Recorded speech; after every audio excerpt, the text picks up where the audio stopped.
نعم طيب ميلود، كيف نقرأ هذا الخطاب المهادن في وقت توقع الكثيرون من سعداني تصريحات نارية مشابهة للتصريحات السابقة في حق عبد العزيز بالخادم الأمين العام السابق وأيضا الجنرال توفيق؟ فتح المجال أمام الجزائريين المقيمين في الخارج، وفتح المجال أيضا أمام الأساتذة. تماما زميلتي نسيبة، هنا القراءات في اجتماع اللجنة المركزية تختلف بالكامل. البعض راح إلى أبعد من ذلك وقال أن خطاب سعداني اليوم ما هو إلا رسالة وداع تسبق استقالة الرجل من على قيادة الأفلان.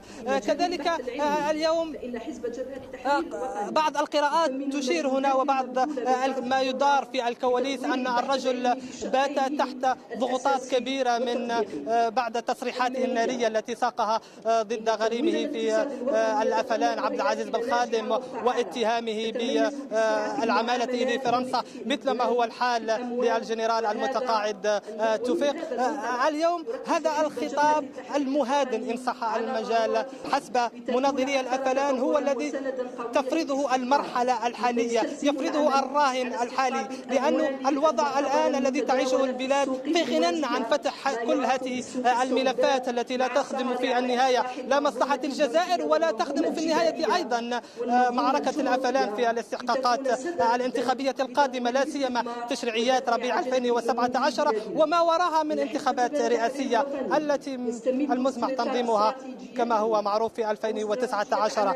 اليوم سعداني إن صح القول إلى غاية الآن من أشغال اللجنة المركزية التي لا تزال متواصلة من خلفية يسير في الاتجاه المهادن لهذا الخطاب، لأن المعركة القادمة ربما معركة كما قال هو الحفاظ على الريادة في الساحة السياسية وفي جميع المجالس المنتخبة، خاصة في المجلس الشعبي الوطني. تفرض علينا العمل بهدوء، تفرض علينا تجنب كل التصادمات مع كل الخصوم السياسيين، سواء كانت التحركات لمناضلي الحزب الذين يتحركون في خارج الإطار الرسمي كما قال السعداني، وهنا في إشارة واضحة لكل تحركات جماعة أتباع عبد العزيز الخادم الذين عرف نشاطهم في المرحلة الأخيرة حركية كبيرة في كل من ولايات بسكرة، باتنا، الأغواط وأتيارت. وهنا ربما سعداني تجنب الخوض في هذه التصدمات والتجاذبات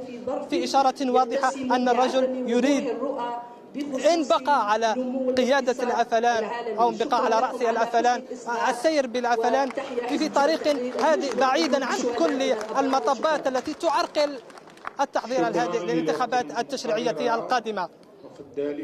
نعم زميلة نسيبة، نعود إليكم إلى الاستوديو المركزي. نعم، شكرا لك ميلود ساولي، كنت معنا على الهواء مباشرة من فندق أو راسي. شكرا على كل الإيضاحات، أكيد سنتصل بك في المواعيد الإخبارية اللاحقة.